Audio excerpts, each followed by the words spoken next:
વિદ્યાર્થીની બહેનો અને મિત્રો, લગભગ આપણે એકમલક્ષી અર્થશાસ્ત્રમાં આ તમારા અભ્યાસક્રમમાં લગભગ છેલ્લા યુનિટની અંદર આપણે ચર્ચા કરીએ છીએ.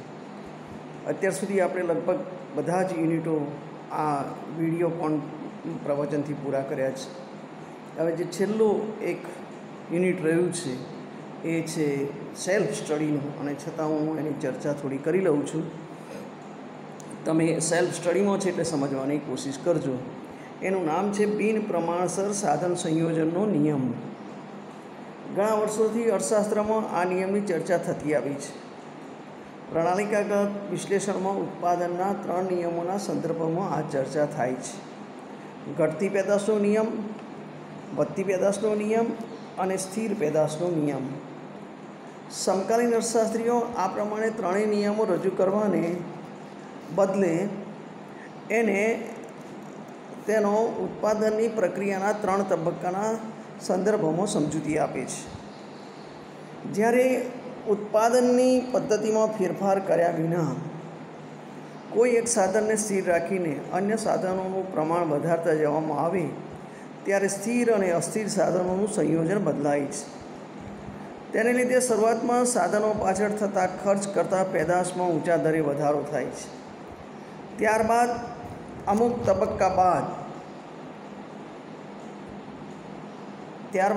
તબક્કા બાદ અસ્થિર સાધનોના વૃદ્ધિના પ્રમાણમાં જે પેદાશ વધે છે, પરંતુ અસ્થિર સાધનોમાં સતત વધારો કરવાનું ચાલુ જ રાખવામાં આવે તો અંતે પેદાશ ઘટતી જ જશે. આમ ઉત્પાદનની પ્રક્રિયામાં અંતે તો ઘટતી પેદાશ જ જોવા મળે છે. તેનું મૂળ કારણ ઉત્પાદનના સાધનોના બિન પ્રમાણસર સંયોજનમાં રહેલું છે. આથી સમકાલીન અર્થશાસ્ત્રીઓ તેને બિન પ્રમાણસર સાધન સંયોજનના નિયમ તરીકે ઓળખાવે છે. ઉત્પાદન વિધેય એનો આપણે અભ્યાસ કર્યો હતો. ઉત્પાદન વિધેયનો અર્થ શું થાય કે જેમ D ફંક્શન ઓફ પ્રાઇસ એમ મૂકો છો, ત્યારે ઉત્પાદન ક્ષેત્રમાં પણ ઉત્પાદક માટે એક ઉત્પાદન વિધેય રહેલું છે, જેને આપણે એમ કહી શકીએ કે આ ઉત્પાદન વિધેયને આપણે સમજવાનો પ્રયત્ન કરીએ તો O function of L K. O આને ઉત્પાદન, L આને લેબર અને K આને કેપિટલ. એટલે ઉત્પાદન એ શ્રમ અને મૂડીનું પરિણામ છે. એટલે એના માટે ગાણિતિક ભાષામાં ઉત્પાદન વિધેયને એમ કહેવામાં છે O function of L K. અને એ ફંક્શન મૂકીને આપણે ઉત્પાદન વિધેયનો અભ્યાસ કરીએ તો ઉત્પાદન વિધેયની રજૂઆત સમયના સંદર્ભમાં કરવામાં આવે છે. એટલે ટૂંકા ગાળામાં ઉત્પાદનના અમુક સાધનોનું પ્રમાણ જ બદલી શકાય છે. શ્રમ છે, કાચો માલ છે, બળતણ છે, વાહન વેર વગેરેનું પ્રમાણ વધારી ઘટાડી શકાય છે. ઉત્પાદનના આ સાધનોને ઉત્પાદનના અસ્થિર સાધનો કહેવામાં આવે છે, અને એ યંત્ર, મકાન, જમીન, મૂડી વગેરેમાં ટૂંકા ગાળામાં ફેરફાર શક્ય નથી. ઉત્પાદનના આ સાધનોને ઉત્પાદનના સ્થિર સાધનો કહેવામાં આવે છે. ટૂંકા ગાળામાં અર્થશાસ્ત્રીઓ જે ઉત્પાદન વિધેયની રજૂઆત કરે છે તેમાં અમુક સાધનોને સ્થિર રાખીને બાકીના સાધનોને ફેરફાર કરીને ઉત્પાદનની પ્રક્રિયામાં સામેલ કરવામાં આવે છે. અહીંયા આપણે જ્યારે બિન પ્રમાણસર સાધન સંયોજનનો નિયમ ભણીએ છીએ ત્યારે પ્રણાલિકાગત વિશ્લેષણ છે. એ પ્રણાલિકાગત વિશ્લેષણમાં ઉત્પાદનના 3 નિયમોના સંદર્ભમાં ચર્ચા થાય છે: ઘટતી પેદાશનો નિયમ, વધતી પેદાશનો નિયમ અને સ્થિર પેદાશનો નિયમ.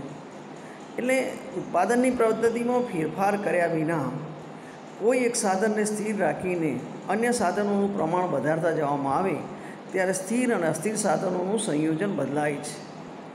તેને લીધે શરૂઆતમાં સાધનો પાછળ થતા ખર્ચ કરતાં પેદાશમાં ઊંચા દરે વધારો થાય છે. ત્યારબાદ અમુક તબક્કાએ અસ્થિર સાધનોની વૃદ્ધિના પ્રમાણમાં જ પેદાશ વધે છે, પરંતુ અંતે અસ્થિર સાધનોમાં સતત વધારો કરવાનું ચાલુ જ રાખવામાં આવે તો અંતે પેદાશ ઘટતી જ જાય છે. આમ ઉત્પાદનની પ્રક્રિયામાં અંતે તો પેદાશ ઘટે જ જોવા મળે છે.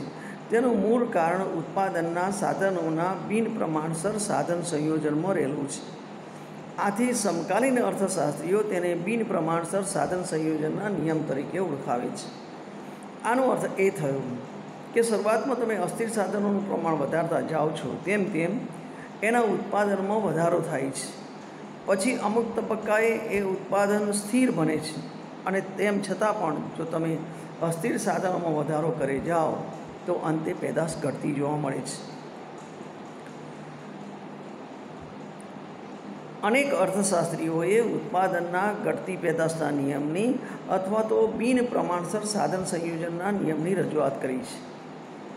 પ્રોફેસર માર્શલ જણાવે છે કે ખેત ઉત્પાદન પદ્ધતિ યથાવત રહેતા નિશ્ચિત જમીન પર શ્રમ અને મૂડીનું પ્રમાણ વધારતા જતાં અંતે પેદાશમાં થતો વધારો ઓછો થતો જાય છે. આવી એની રજૂઆત કરવામાં આવી છે અને એ રજૂઆતને આધારે માર્શલ માત્ર ખેતીમાં જ ઘટતી પેદાશના નિયમના વલણની રજૂઆત કરે છે.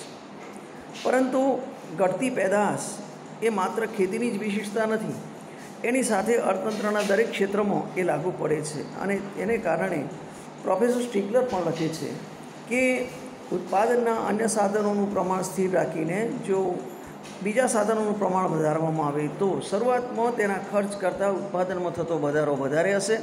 અમુક તબક્કાએ પહોંચ્યા પછી એ જેટલા પ્રમાણમાં અસ્થિર સાધનોનો વધારો કરવામાં આવે તેટલા પ્રમાણમાં એ ઉત્પાદન પ્રાપ્ત થશે અને છતાં પણ જો સતત અસ્થિર સાધનોમાં વધારો કરવામાં આવશે તો એક સ્થિતિ એવી નિષ્પન્ન થશે કે ઉત્પાદનમાં ઘટાડો થતો જોવા મળશે અને એટલે જ સમકાલીન અર્થશાસ્ત્રીઓ તેને ઘટતા જતા મળતરના નિયમ તરીકે ઓળખાવે છે. અલબત્ત એના માટેનું કારણ એ છે કે ઉત્પાદનના સાધનોનું બિન પ્રમાણસર સાધન સંયોજન અહીંયા કામ કરે છે અને એ બિન પ્રમાણસર સાધન સંયોજનના નિયમને કારણે જ આવી પરિસ્થિતિ પેદા થાય છે.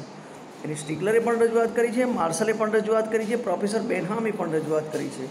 બેનહામનું કહેવું એમ છે, એની વ્યાખ્યામાં જોઈએ તો અલબત્ત અર્થનું તમે જ્યારે વિશ્લેષણ કરો છો ત્યારે અર્થમાં તમારી સમજ મૂકી શકો છો, વ્યાખ્યામાં તમારી સમજ મૂકી શકતા નથી. વ્યાખ્યા તમારે બેઠે બેઠા શબ્દોમાં મૂકવાની હોય છે. બેનહામ જે જણાવે છે તે એમ કહે છે કે ઉત્પાદનના સાધન સંયોજનમાં કોઈ એક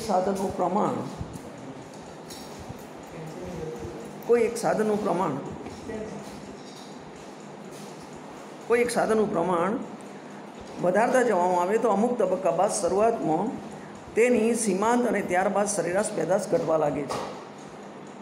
તમે મિત્રો જાઓ ને, આ બાજુ જગ્યા ઘણી છે, મારો વિડીયોમાં ડિસ્ટર્બ થાય છે.